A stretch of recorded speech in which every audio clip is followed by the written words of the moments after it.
Train লাইনের যে অবস্থা তাতে আশা করছি কোনো বড় বিপর্যয় ইনশাআল্লাহ হবে না, এতটুকু আমরা এনশিওর করতে পেরেছি।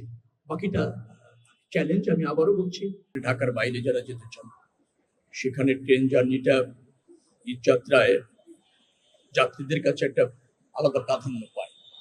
এই চাহিদার কারণে বেশ কিছু সীমাবদ্ধতাও তৈরি হয়ে যায়, কারণ যাত্রীর চাহিদা প্রচুর, বাট ট্রেনের সংখ্যা বা যাত্রীদের যাতায়াত নিশ্চিত করবার জন্য আমাদের যে ট্রেনের সংখ্যা সেটা পর্যাপ্ত নয়। আমরা ৩২,০০০ আন্তনগর ট্রেনে প্রতিদিন যাত্রার সুযোগ করে দিতে পারি।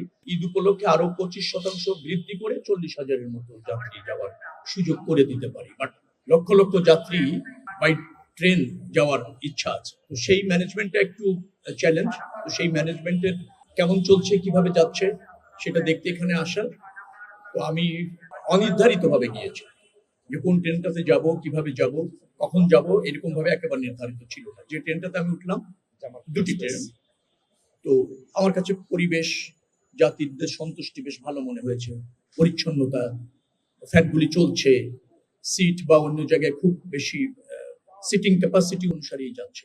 যদিও আমরা ক্যাপাসিটির বাইরেও কিন্তু 25% টিকিট আমাদের দিতে হয়েছে যাত্রীদের চাহিদা বিবেচনা করে। তো তারপরও আমার কাছে মনে হয়েছে যে না, সবকিছু স্মুথলি চলেছে। সকাল থেকে আমি যতটা জানি যে 3টি ট্রেনের সম্ভবত একটু ডিলে হয়েছে। একটা হলো আসতে দেরি করেছে, সেটা হুইল স্লিপ করেছিল, সেটাও একটা অনাকাঙ্ক্ষিত ভাবে ট্রেন লাইনের উপর প্রচুর খড়, ওটাকে বলা হয় ধানের অবশিষ্ট অংশ আর কি, খড় আমাদের এলাকায় যেটা বলে, সেটা নেড়ে দেয় আর কি, শুকানোর জন্য দিয়ে দেয়, তাতে স্লিপ করেছে হুইল। তো সেই কারণে সেখানে গিয়ে আবার আমাদের ট্রেন দিয়ে নিয়ে আসতে হয়েছে। হ্যাঁ, রিলিফ ট্রেন দিয়ে তাকে আবার নতুন করে সচল করে নিয়ে আসতে হয়েছে। ওই কারণে একটু দুটা ট্রেন সম্ভবত ডিলে হয়েছে, 2টি বা 3টি। একটা মনে হয় 20 মিনিট, একটা 1 ঘন্টা, আরেকটা মনে হয় 2 ঘন্টা হয়ে যাবে। এছাড়া বাকিটা ঠিক আছে। না, গতকালকে যেটা হয়েছিল সেটা আমার মনে হয় কালকের মধ্যে আমরা অনেকটা ম্যানেজ করে ফেলেছি। আপনি দেখবেন ম্যানেজ করে ফেলেছি।